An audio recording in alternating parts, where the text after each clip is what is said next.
میرے آقا کریم صلی اللہ علیہ وآلہ وسلم نے فرمایا من کنت مولاہ فعلی مولاہ، فرمایا جس کا میں مولا اس کا علی مولا، جس کا میں محبوب اس کا علی محبوب۔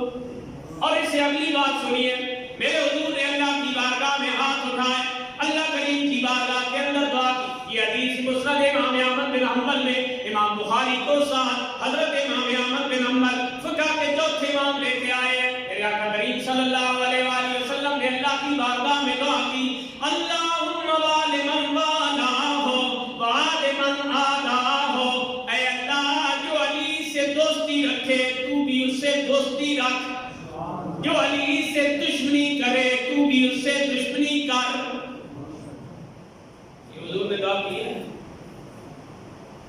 شان علی کا اندازہ فرمائیں۔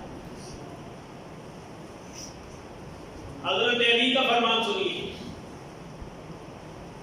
مولا علی شیر خدا رضی اللہ تعالیٰ عنہ، آپ خود اس حدیث کے راوی ہیں، یہ حدیث خود روایت کر رہے ہیں مولا علی، جو میں ابھی پڑھنے لگا ہوں۔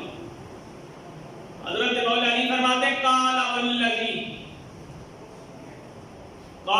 والذی فلق الحبۃ وبرأ النسمۃ، مولا علی شیر خدا رضی اللہ تعالیٰ عنہ نے فرمایا اس ذات کی قسم جس نے دانے کو پھاڑا، جس نے ذرے کو بڑا کیا، اِنَّهُ لَأَحَدُ النَّبِيِّ الْأُمِّيِّ إِلَيَّ، نبی امی صلی اللہ علیہ وآلہ وسلم نے مجھ سے وعدہ کیا ہے۔ کیا وعدہ کیا ہے؟